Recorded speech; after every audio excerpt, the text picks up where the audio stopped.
ready to do the ear flaps, which are mostly the same idea with this piece. You just go all the way around it, hammer this up to get your ridge, because this is going to fold back under to be your hinge. But the real fun is going to be this one. This is going to be the first one that's got multiple steps.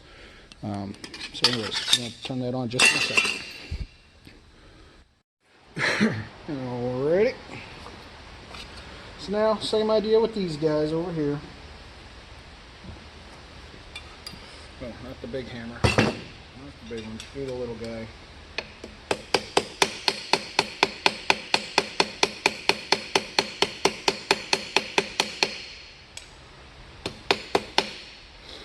So I'm going to come, because I want to try to keep some of that roundness that we had in the dishing, I'm going to come over here to the round side and do this one. On a straight side, you should really find the straightest part. But if you want to keep the curve, you apply pressure to try to make sure it stays wrapped around it, sort of, and then keep hammering little by little on the curve.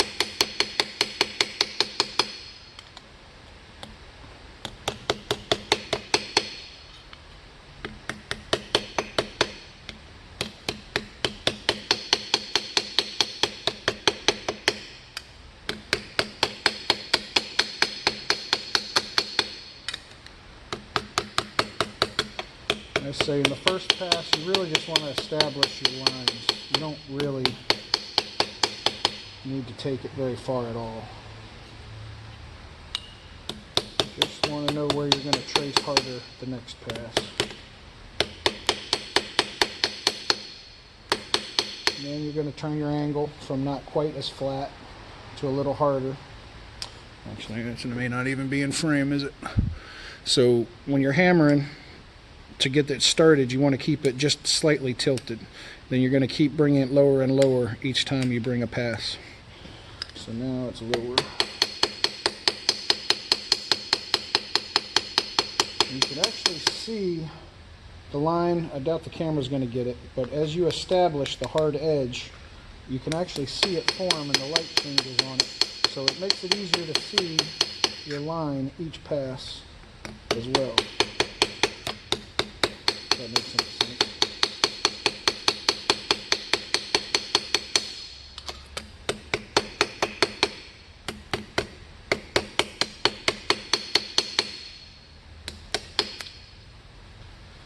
That one is a little snug to get in. Use the flat side just to try to get in that corner. There we go. Now you can also probably see that with these more extreme edges, you can see the corners starting to blow out a little bit more.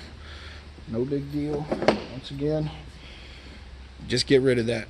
That is useless. Corners are useless.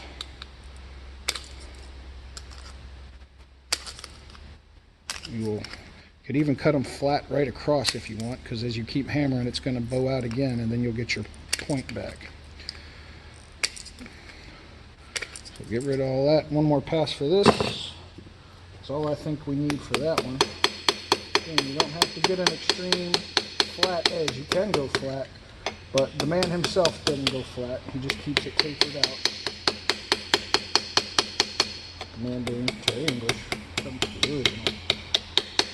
And along those lines, if you get a chance to watch his video with Adam Savage on his King Arthur build, Adam Savage's King Arthur build, you see a heck of a lot more tips than I could ever give you about working with the metal and dishing it. Of course, Terry does it the proper way. He heats and anneals his aluminum, and you know, he's a pro. He's got all the best stuff. I'm more of the budget guy. To do it quick and cool. So let's say I think what we've got here now is a pretty solid ear cup. Once we drill 2 holes and rivet that into the helmet, this is going to be the flap that hangs down. This actually has to come out before it comes up. So there's a lot of ways to do this. One is you can just use pliers, pull it down, and then hammer it up. Put a nail in there first. We will do we'll do this connection here. later once we finish both halves. When we want to mate them together, we'll tackle that in a separate video.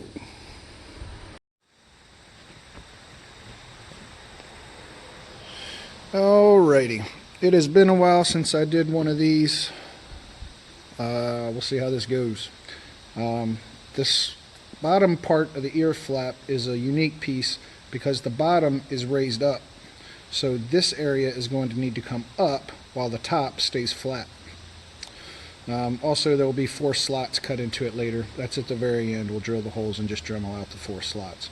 But the main thing is getting the shape lifted. So the one way I like to do this is slap it right in place along my line.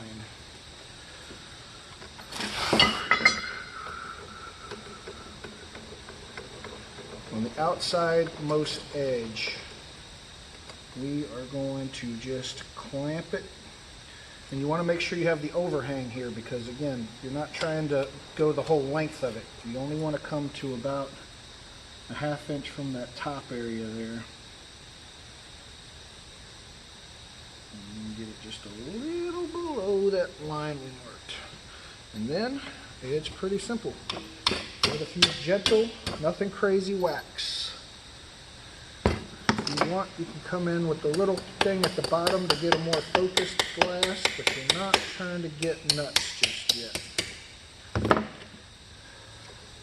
And you may be thinking now it's all jacked up. Well, once we fold this crease back, it'll all level out, so we'll be good.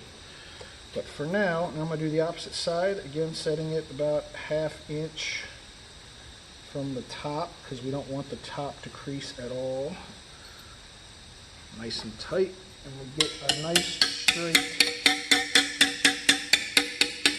raised section there too. So now this thing's kind of going the opposite way we want it to go because now it's all dished down. So now we are going to use our anvil again. Put it back.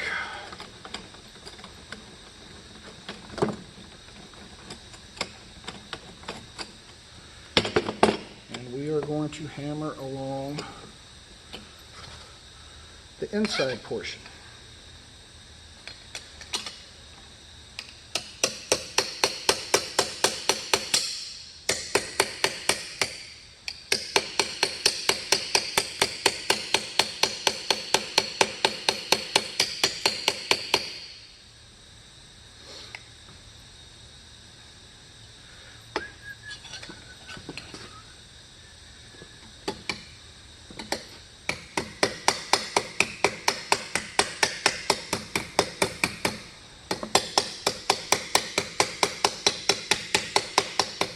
Of course, you can see it's starting to take shape. It's going to need a lot of cleanup where we're getting our way back to level. The hard part is that the sidewall here of the raised area gets littler as you go. So, like I say, you got to get a little, have a delicate touch, be a little creative, and a little brave. Because it doesn't want to do what you want it to do most of the time.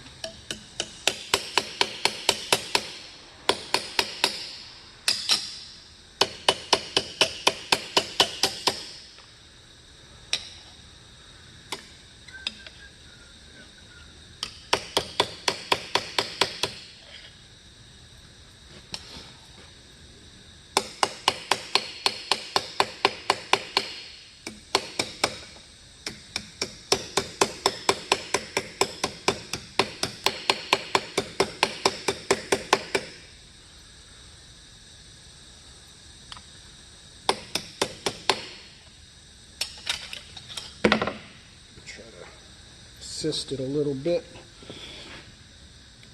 give it the bend back. So now you've got an ugly shape, but it is raised in the front and it is more or less still smooth in the back. So now clean up.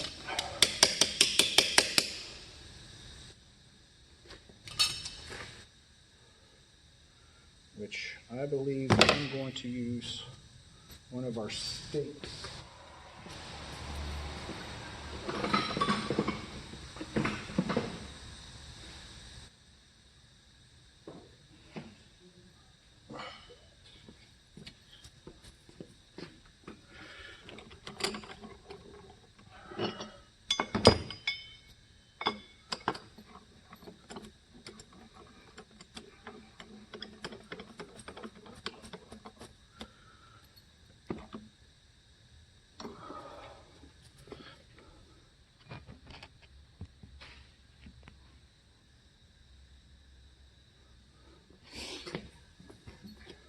So this is a much narrower, flattish surface. I'm going to work my way around that. Try to get the top reestablished a bit. Maybe a little subtle curve in there too. Can't hurt anything.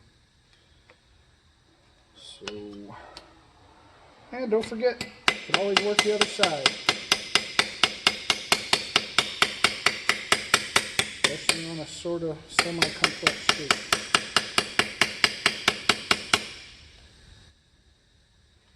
So we are slowly inching toward a more angular shape.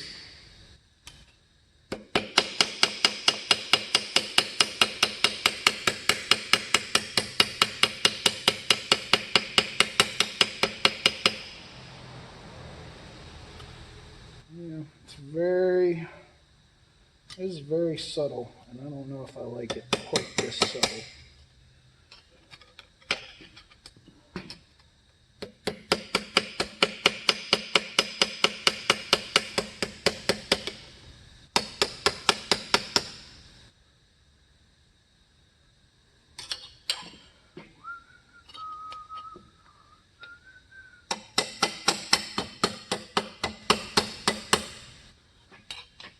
Need to do is learn to hammer left-handed.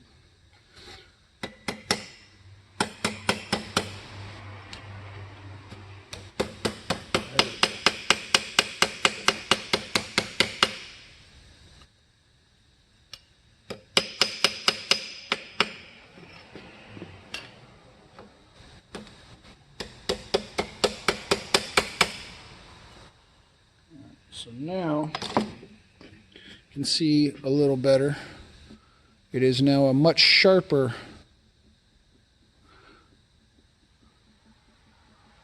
rise. It's not nearly as round as it was.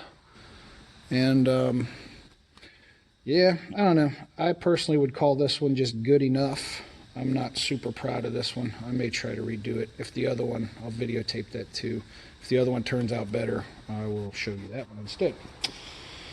All right, so now we got to, we've established our basic shape. Now we got to go around the edges like we always do.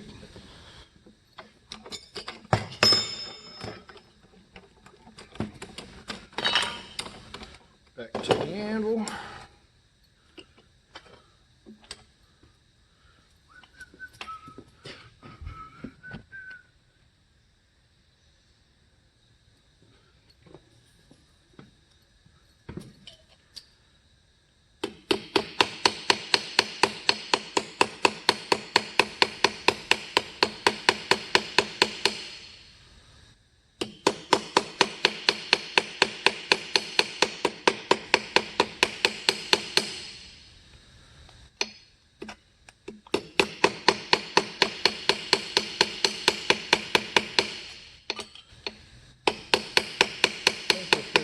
Video series keeps going, we're gonna have to put some music or something on here. Just hammering away at an anvil can get kind of boring. Play some tunes.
around that shape, I am going to actually round it off quite a bit. I'm going to try to emphasize the angles of it by chopping all that extra off entirely into an angle.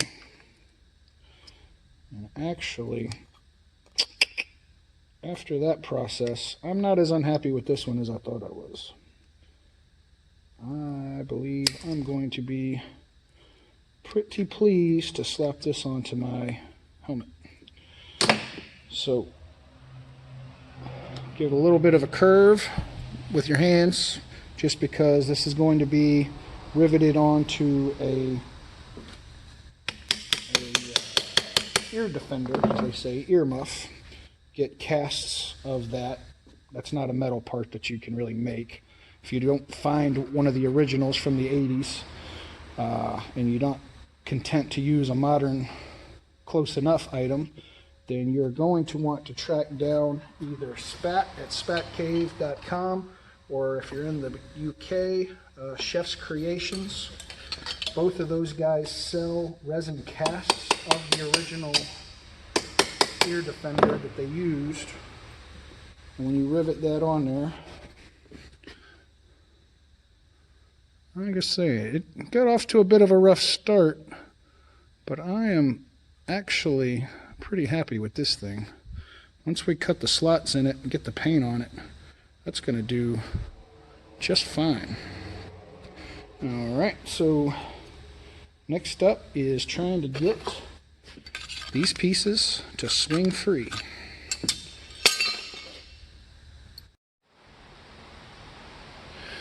Alrighty, so I did that first ear flap, and at first I wasn't happy with it, and then I thought it came together.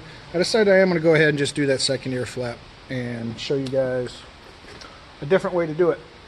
Last time I did the outside line first by bringing the edges up and then hammering everything down. This time I'm going to do it the inside edges first and then try to hammer everything up. I don't know, just an alternative. Maybe one way is easier than the other. I can't recall how I did it the very first time I've done it. But, I don't know, for some reason I got a better feeling about this now that I think about it, so I wanted to try it out. Same thing, line up your vise 1/2 inch from the top hinge area. Get it lined up about a 1/2 inch from there. And give it some gentle wraps. Like I say, you're not trying to get crazy with it. We are just trying to get our subtle rise. I'm going to do the other side, also the center line. But this is going to give us a cleaner line at the top, the part that sticks out. I want that to be cleaner. I don't have to have so much cleanup when it's done. And hammer as close to the edge of the anvil as possible to get yourself the crispest possible line. And now that we got that, we're going to do the same thing also in the anvil of the outside edge. We are going to chop at that with the narrow side from the other path.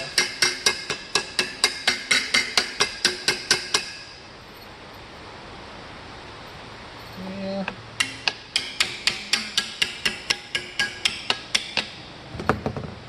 Alright. And we're going to chop it from the other side.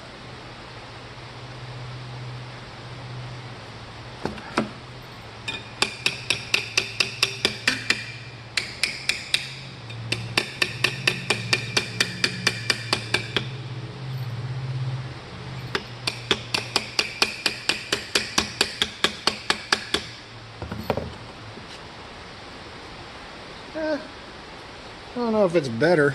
It's different. I think we're off to a better start. May have taken it a little wide. Still gonna need just a little bit of cleaning up.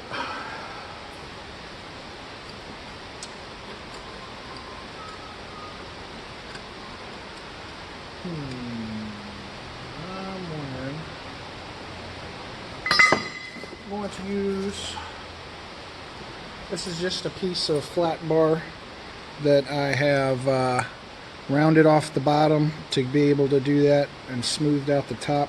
I'm going to use this actually right now for this. I think this is going to be a better stake, an improvised stake, because it's narrower and I can get a nice straight edge right up against it.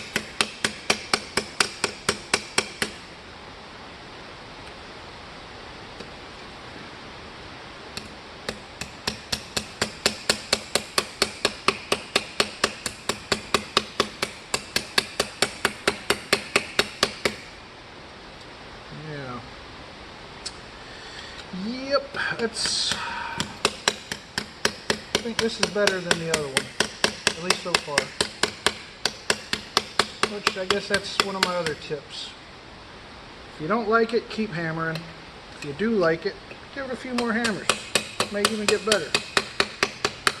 It's pretty hard to screw things up irreparably. You can always hammer it back out and try again. Almost always. Got to mess up really bad to make it not repairable. For the most part, all this stuff's got a lot of wiggle room. Alright, so now, pretty happy with the center. With much less effort, I think you got a crisper rise out of this one.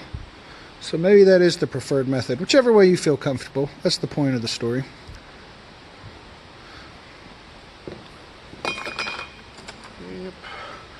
And these things are small enough and easy enough, you could always just do what I did. Make multiples, pick the best one to use on your project, sell the extras on eBay. Once you can make something nobody else can, may not get a fortune for it, but you'll get something for it. If you're willing to deal with people. Or, better yet, go to the Aliens Legacy forum, sell on the PX over there. Everybody appreciates some quality work. And even if it's not as quality as you want it to be, somebody will love it. And you can just try again.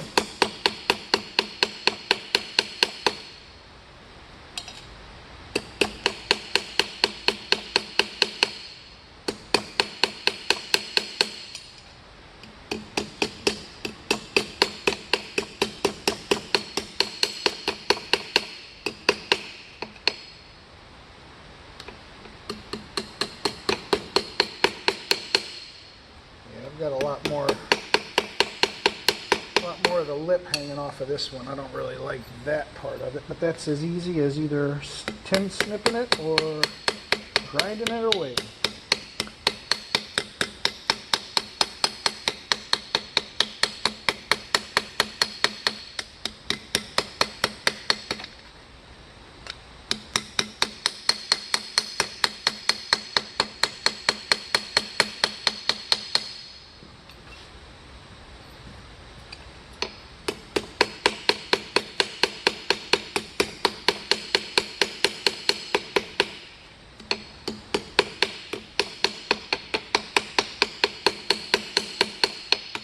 Try to control those corners, keep them from blowing out. They don't always want to blow out. Keep them under control. Although they usually will blow out. Alright. They're a little flat on that. And same deal as before. I don't like this rounded off appearance, so I'm just going to snip that across and snip that up. Try to get something that looks a little more mechanical, a little more pressed out of a machine, less hammered on a anvil. Make that a little more subtle. I always go too high on the camera, don't I? I'll fix it before it's done. So, yeah. So this isn't much cleaner. I don't know which one I like better. Might have to just paint them both up. See what I think after that.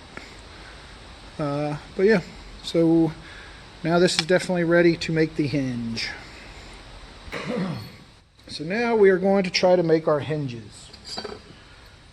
The main thing that makes the hinge a little bit tricky is that they do come up and out.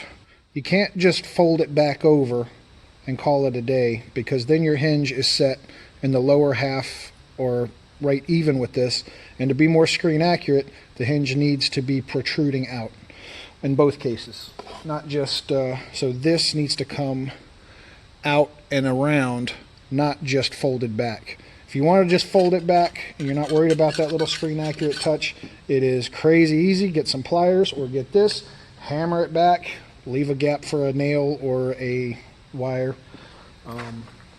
So we've got this is a rod, a 5/32 rod that I am going to use to make sure that when I wrap this around, this can come and leave, because that's what I'm going to use a nail.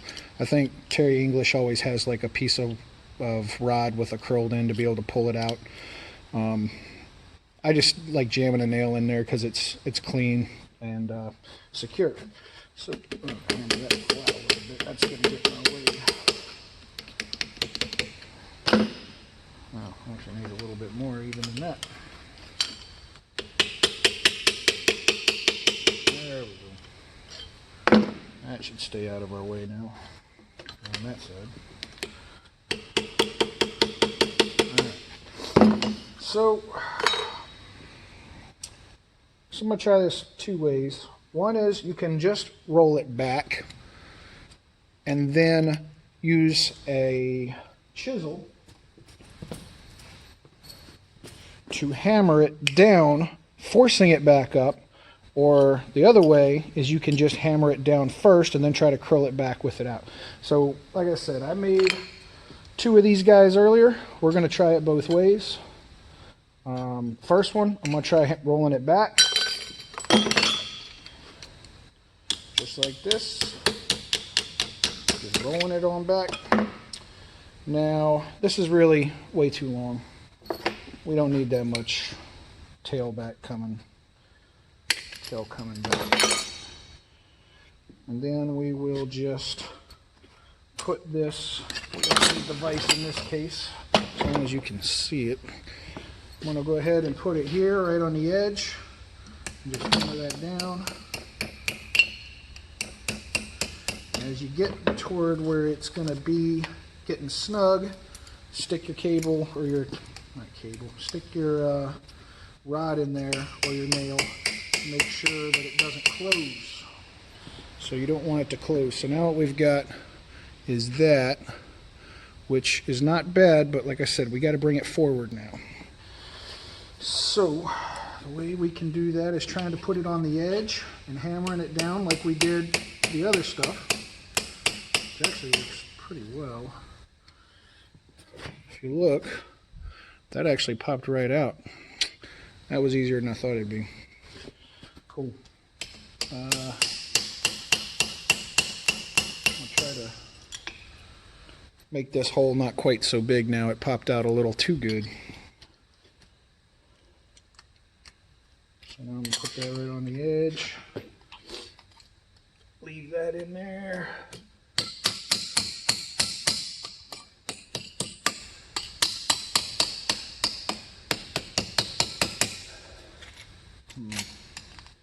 It still wants to be too big. It sticks out too far. I don't like how far that's sticking out. It's a big, huge gap. Not digging that part.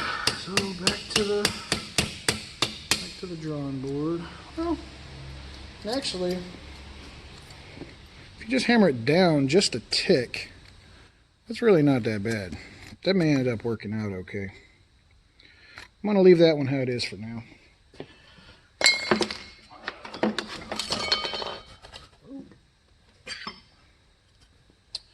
Alright, this one I'm going to try to hammer out first.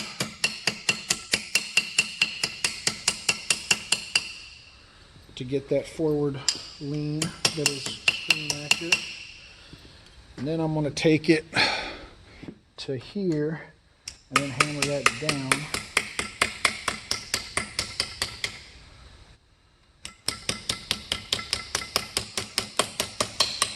Just hammer it right around. Yeah, I don't think any method is really better or worse than the other.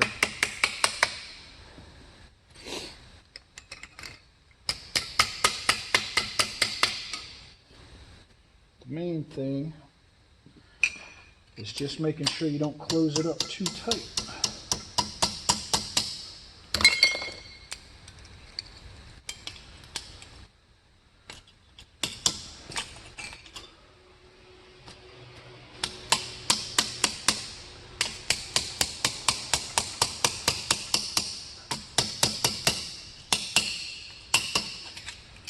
So that is, it's about the same. I don't know that I love one and hate the other. They're both pretty good. And again, this is really getting pretty anal about it. You're talking about a piece that nobody's going to care about when you're walking around in your armor. The last thing somebody's going to do is look at the thing holding the ear flap and go, that sticks out too far. Once you paint it, it's going to look good either way. So that's pretty done. Now we just got to make the exact same shapes on these. So I'm probably going to do it the way we did the second one. There you go, to get a crisper line at the base and more control when you're curling.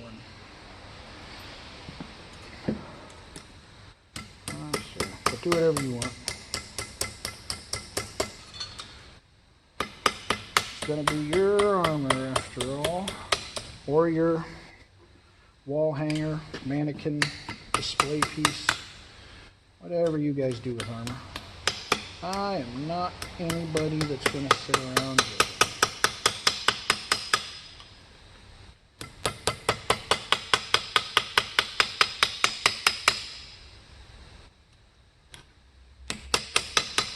Let's see, that's probably too much too. I don't need quite that much length on these guys either.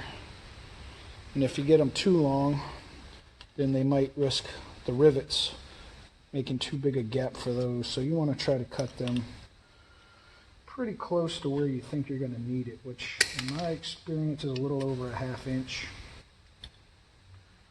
total. And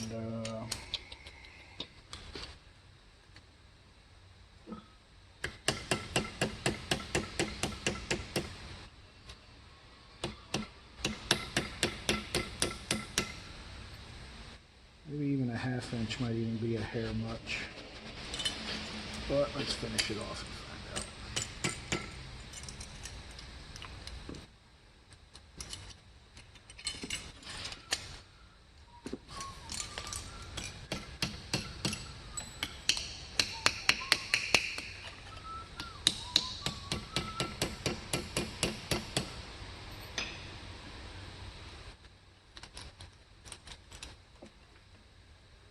Yeah, the whole length of the tab debate reminded me of another point. Always make things too big or too long when you're doing this, because you can always cut off metal. You can't really, well, you can weld metal back on, but it's significantly more expensive to do that equipment. Even though I know I gave you guys a speech early about making sure things are not too big, because everybody wants to make them huge. Still, when you're guessing, give yourself wiggle room.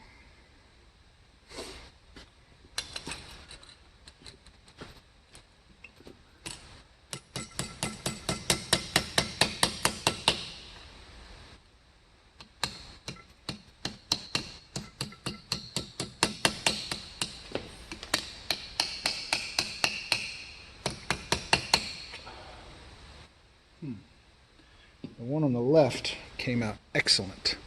That is exactly what I want. on the right's a little wonky. Gonna need to play around with that guy.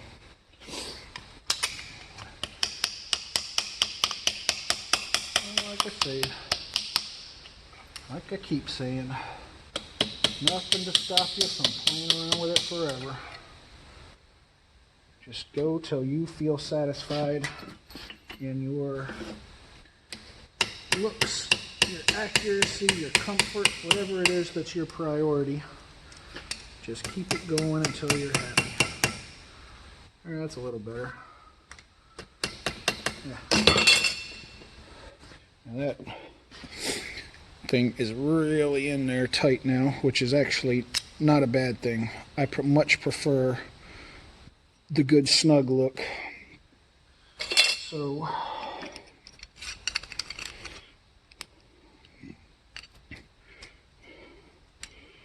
get this through there.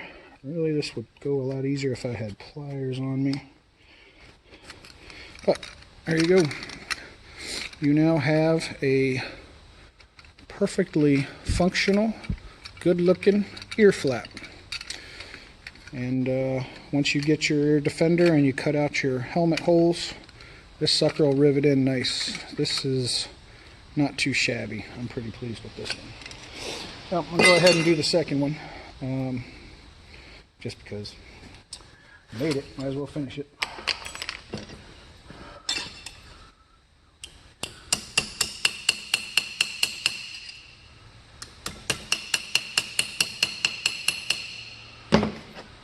Okay, way too long. Only need about a 1/2 inch, if that. Maybe that's closer to a little bit more than a half, but see, I guessed right when I drew it on that one.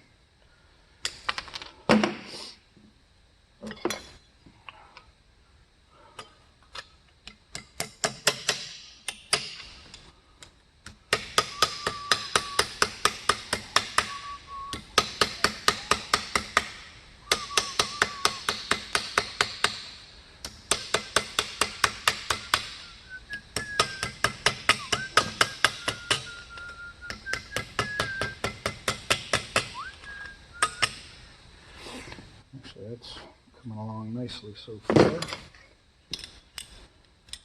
Well, this is the second one, and I did clean up the extra lip area there. Wasn't feeling it. Easily done.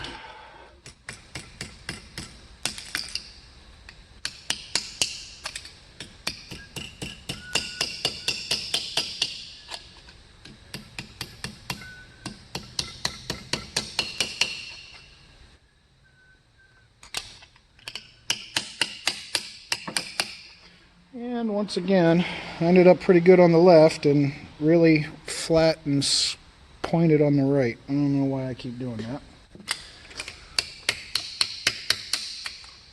It happens.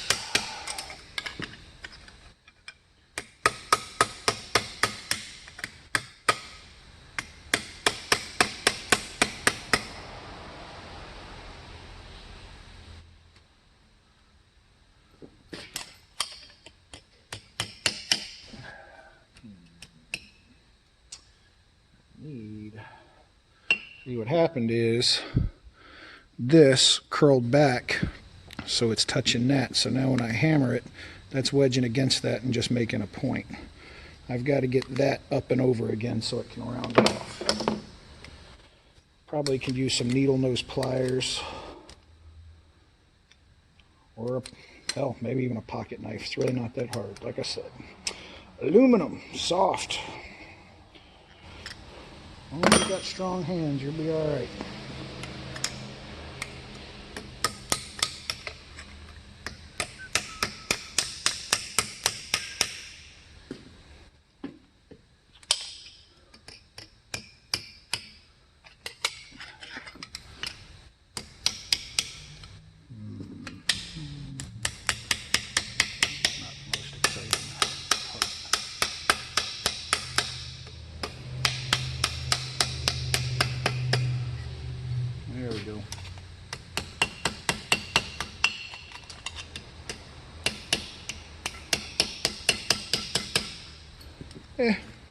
cleaned up pretty nice from the front, I guess. Maybe snug it up a little over here. That side that's flying a little bit loose. And nice, easy, free-flowing hinge. I say, I wish I could do them all like that left one. I don't know what I'm doing different.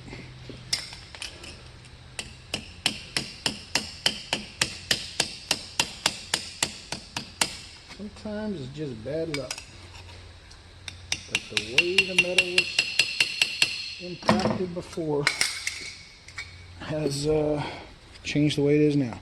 But overall, not shabby.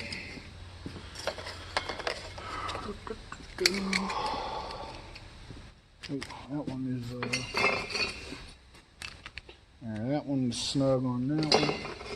This one should be snug on that one. See if they're a little snug there. Yeah, it's a tight fit.